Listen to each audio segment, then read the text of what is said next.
Hi guys, it's Alco Coding here, and I'm going to teach you how to read input and do output in C++. So here we go. As you can see, this is the starter code that you might have when you open up a C++ file here in VS Code. So I'm going to go ahead and delete that and delete all this as well. So what you want to do is just open up C++. So just create a file, name it like whatever, like test.cpp, and that should create a C++ file.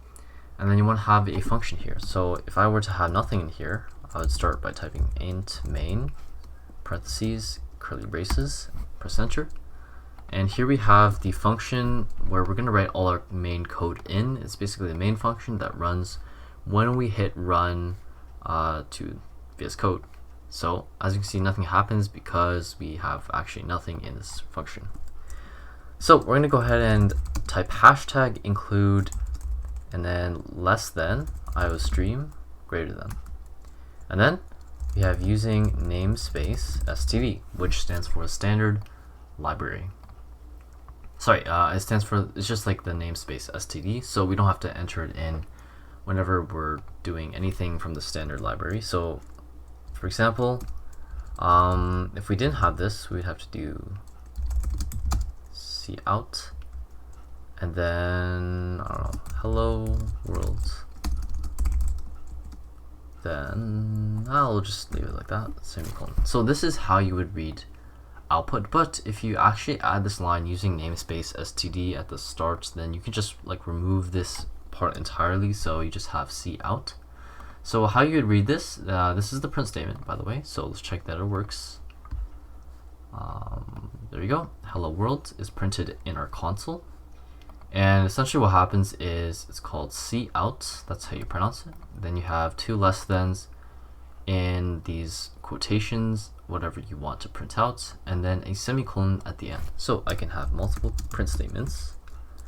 Hi Tyler,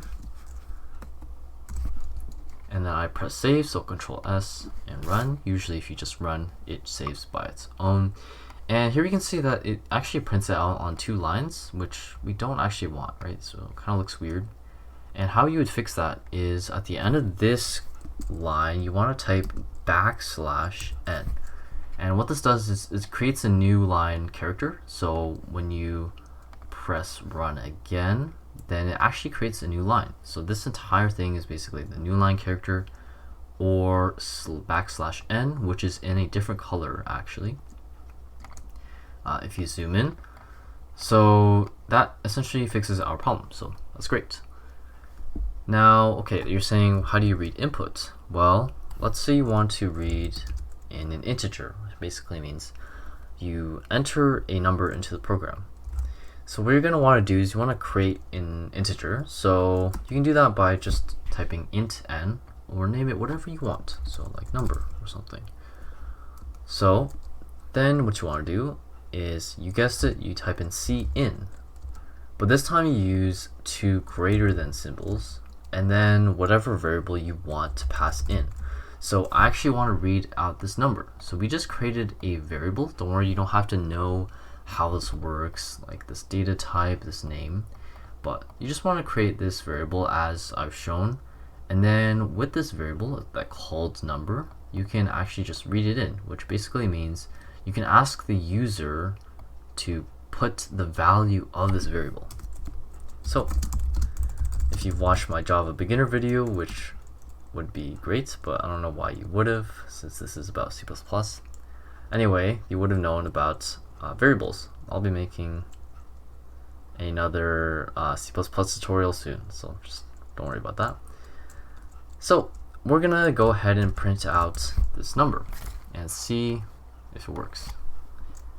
So here you can see that these two statements don't print yet, and that's because we actually want to enter something in. So let's type in 5. And there you go. We have 5, hello world, hi Tyler. And that's all good, except that there's no space between this 5 and this hello world. So we can actually fix that by adding another two less thans, and then in quotations, this \n new line character again. So what this does is, you guessed it, it creates a new line. So let's say I type in 10 this time, and voila, the console runs or prints out 10 and the hello world and then hi Tyler. So that's great. Now lastly, you can do other variable types that you want to read in using cin. So if you want to take input of a string that we call s, then we can do cins, and then we could output s with the new line character as well. And as you can see, it kind of works. So big number, whatever that is, and then some string. So hello there. And okay, so what this does is, the string it reads in is going to be one string. So here I have hello and then there. However, when the computer sees a space, it actually stops reading, so it only reads the first hello. So that's not a good example, but that is useful to know. So let's say hi. Okay, great. This time it works. So 1, 2, 3, and then hi, and then hello world, hi Tyler. So yeah, that's exactly how you would get output and input in C++. So I hope you found that helpful. You can do whatever you want with this. You can input two numbers and then output the result of their sum. So you could build a calculator. You can do literally so much that you can do so much basically, and you need these two commands to do that.